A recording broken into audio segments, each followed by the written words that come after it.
అయితే ప్రస్తుతం సీజన్ చూసుకుంటే గనక డెంగ్యూ కానీ మలేరియా కానీ ఇటువంటి సీజనల్ వ్యాధులు ఎక్కువగా ప్రబలే అవకాశం ఉన్న ప్రస్తుత పరిస్థితుల్లో రోగుల సంఖ్య కూడా ప్రభుత్వ ఆసుపత్రులు అంటే పెద్ద ఆసుపత్రులకి చాలా తాకిడి పెరుగుతున్న పరిస్థితి. అయితే ఏదైతే డాక్టర్స్ ని బదిలీ చేసిన స్థానాల్లో కొత్తగా నియామకాలు చేపట్టకపోవడం వల్ల ఎంత రోగుల తాకిడి పెరుగుతున్న నేపథ్యంలో సరైన వైద్య సదుపాయాలు అందక చాలా అవస్థలు పడుతున్న పరిస్థితి. దీనిపై ఖచ్చితంగా దృష్టి సారించాల్సిన అవసరం ఎంతైనా ఉంది. చూద్దాం. అసలే వ్యాధులు ప్రబలే season. Dengue, malaria, chikungunya, viral ఫీవర్లు వంటివి విజృంభిస్తున్న సమయం. పెద్ద ఆసుపత్రులు వందల సంఖ్యలో రోగులతో కిక్కిరిసిపోతున్న పరిస్థితి. వైద్యులు, వైద్య సిబ్బంది పూర్తి స్థాయిలో అందుబాటులో ఉండాల్సిన సమయం. ఇలాంటి కీలక పరిస్థితుల్లో పెద్ద ఆసుపత్రుల్లో బదిలీలు చేపట్టిన ప్రభుత్వం ఖాళీ అయిన స్థానాల్లో నియామకాలు మాత్రం జరపలేదు. బదిలీలు జరిగిన స్థానాల్లో సగం మందిని కూడా నియమించలేదు. దీంతో ఆసుపత్రులకు పెద్ద సంఖ్యలో వస్తున్న రోగులు తగిన వైద్య సేవలు అందక అవస్థలు పడుతున్నారు. దీనికి తోడు సుదీర్ఘ కాలంగా ఒకే చోట పనిచేస్తున్నారు అనే కారణంతో అనుభవం ఉన్న నిపుణులైన వైద్యులకు ప్రభుత్వం స్థాన చలనం కల్పించడంతో కీలక వైద్య సేవలు, శస్త్రచికిత్సల విషయంలో ఇబ్బందులు ఎదురవుతున్నాయి. పీజీ వైద్యులతోనే కాలం నెట్టుకు రావాల్సిన పరిస్థితి వస్తుంది.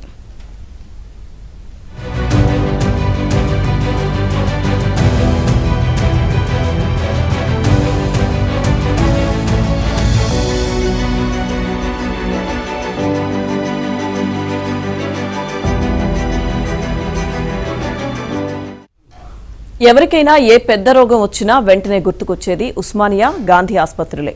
పిల్లలకు సుస్థి చేస్తే నీలోఫర్ ఆసుపత్రి.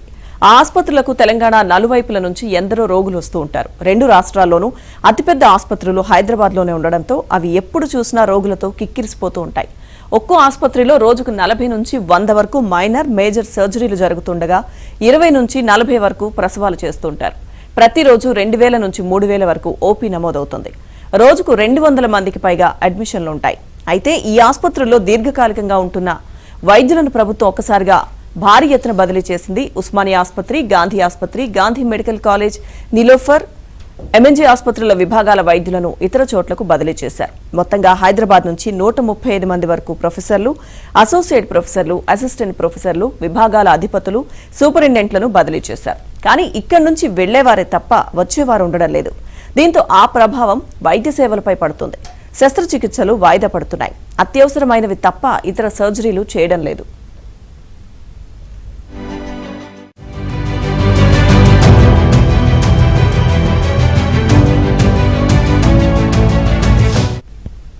ఉస్మానియా ఆసుపత్రి, ఫీవర్, నిలోఫర్, చెస్ట్, మానసిక ఆసుపత్రి తదితర ఆసుపత్రుల సూపరింటెండెంట్లను బదిలీ చేసిన ప్రభుత్వం అక్కడ పూర్తి కాలం పనిచేసే వైద్య అధికారులను నియమించలేదు. అదే ఆసుపత్రిలో పనిచేసే సీనియర్ వైద్యులకు ఇన్ఛార్జి బాధ్యతలు అప్పగించారు. ఉస్మానియా, నిలోఫర్, నల్లకుంట ఫీవర్ ఆసుపత్రి, ఛాతి వైద్యుల వైద్యశాల, ఎర్రగడ్డ మానసిక చికిత్సాలయం, సరోజినీదేవి కంటి ఆసుపత్రి, కోఠి ఈఎన్టీ ఆసుపత్రిలో సూపరింటెండెంట్లను బదిలీ చేసి ఆయా ఆసుపత్రుల్లో సీనియర్ వైద్యులకు ఉన్నవారికి ఇన్ఛార్జ్ సూపరింటెండెంట్లుగా బాధ్యతలు అప్పగించారు. ఒక్క గాంధీ ఆసుపత్రి సూపరింటెండెంట్ డాక్టర్ రాజారావు స్థానంలో మాత్రమే కొత్తగా డాక్టర్ రాజకుమార్ని పూర్తి స్థాయి సూపరింటెండెంట్గా నియమించారు. ఇతర ఆసుపత్రులకు ఇన్ఛార్జీలతోనే సరిపెట్టడంతో పర్యవేక్షణ, అజమాయిషీ చేసే పూర్తి స్థాయి వైద్య అధికారి లేక అటు పాలన, ఇటు చికిత్సలకు తీవ్ర అంతరాయం కలుగుతోంది. సూపరింటెండెంట్లు మాత్రమే కాకుండా ప్రొఫెసర్లు, అసోసియేట్, అసిస్టెంట్ ప్రొఫెసర్లను బదిలీ చేశారు. ఇందులో భాగంగా ఉస్మానియా ఆసుపత్రికి జనరల్ సర్జరీ విభాగం నుంచి 4 ప్రొఫెసర్లు, అసోసియేట్, అసిస్టెంట్ ప్రొఫెసర్లు బదిలీపై వెళ్లిపోయారు. శస్త్రచికిత్సల సమయంలో అనెస్థీషియా ఇచ్చే 4 సీనియర్ ప్రొఫెసర్లను బదిలీ చేయడంతో సర్జరీలకు ఇబ్బందులు తలెత్తాయి.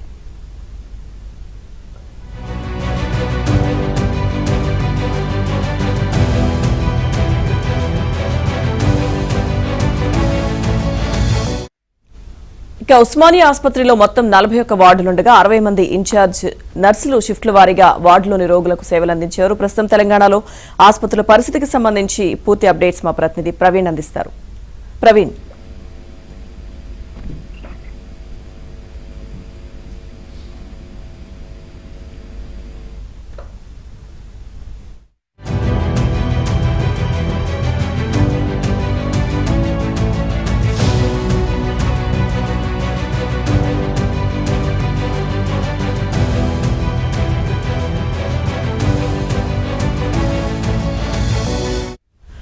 రైట్, ప్రస్తుతం సీజనల్ వ్యాధులు ప్రబలుతున్న నేపథ్యంలో పెద్ద ఆసుపత్రులకు రోగులు క్యూ కడుతున్నారు. పూర్తి అప్డేట్స్ మా ప్రతినిధి ప్రవీణ్ అందిస్తారు. ప్రవీణ్, మొత్తంగా ఉస్మానియా హాస్పిటల్ కావచ్చు, గాంధీ హాస్పిటల్ కావచ్చు, గత ప్రభుత్వంలో ఉన్నటువంటి ఆ వైద్యులందరూ కూడా అంటే దాదాపుగా 10 సంవత్సరాల నుంచి ఒకే దగ్గర పనిచేస్తున్నారని చెప్పేసి ఈ ప్రభుత్వం దాదాపుగా వైద్యులందరినీ కూడా ట్రాన్స్ఫర్ చేస్తుంది.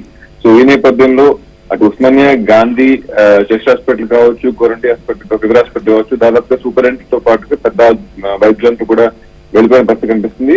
అలాగే సీజన్ మారిపోవడంతో పెద్ద ఎత్తున రోగులందరూ కూడా సీజనల్ వ్యాధులతో పెద్ద ఆసుపత్రికి వస్తా ఉన్నారు. సో వీళ్ళందరూ కూడా వైద్యం అందక చాలా ఇబ్బందులు పడుతున్న పరిస్థితి కనిపిస్తా ఉంది. ముఖ్యంగా గాంధీ హాస్పిటల్, ఉస్మానియా హాస్పిటల్లో ఈ సంబంధించినటువంటి ఈ స్పష్టంగా కనిపిస్తా ఉన్న పరిస్థితి కనిపిస్తుంది. ముఖ్యంగా Gandhi hospital superintendent Rajarao 2020 corona time నుంచి కూడా వర్క్ చేస్తా ఉన్నారు. సో తన ఆధ్వర్యంలోనే హాస్పిటల్లో చాలా మార్పులు కూడా వచ్చాయి. సో తనకి పాలన మీద పట్టు ఉంటుంది. సో తను కూడా పూర్తిగా ట్రాన్స్ఫర్ చేయడము, అక్కడ నుంచి భువనగిరి హాస్పిటల్ పంపించడము, దాని తర్వాత సీనియర్ ప్రొఫెసర్లు అందరూ, పీజీలు అందరూ, స్టాఫ్ నర్సులతో పాటు అందరూ కూడా ఒక్కసారిగా మారిపోవడంతో పూర్తిగా అక్కడ చాలా ఇబ్బందులు పడుతున్న పరిస్థితి కనిపిస్తా ఉంది. అలాగే ఉస్మానియా హాస్పిటల్ సంబంధించి నాగేందర్ కూడా అక్కడ నుంచి ట్రాన్స్ఫర్ అయిపోయారు.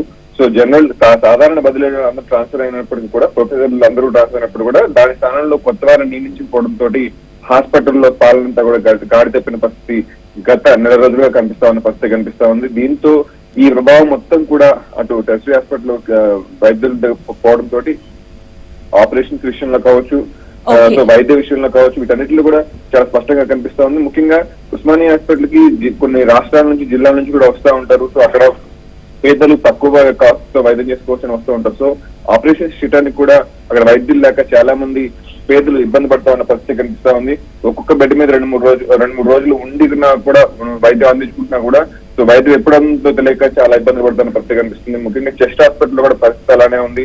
అలాగే ముఖ్యంగా ఈ సీజన్ లో కోరంటి ఫీవర్ హాస్పిటల్ కి సంబంధించిన నల్లకొండలో ఉన్నటువంటి హాస్పిటల్లో కూడా దాదాపుగా పూర్తిగా బెడ్స్ అన్ని కూడా నిండిపోయిన పరిస్థితి కనిపిస్తుంది. అక్కడ కూడా వైద్యులు, సో రాష్ట్ర వ్యాప్తంగా అన్ని జిల్లాల్లో కావచ్చు, జిల్లా ఆసుపత్రుల్లో కావచ్చు, పెద్ద ఆసుపత్రుల్లో కావచ్చు, వైద్యులు స్థానచలనంతో చాలా ఇబ్బందులు అయితే పడుతున్న పరిస్థితి అన్ని హాస్పిటల్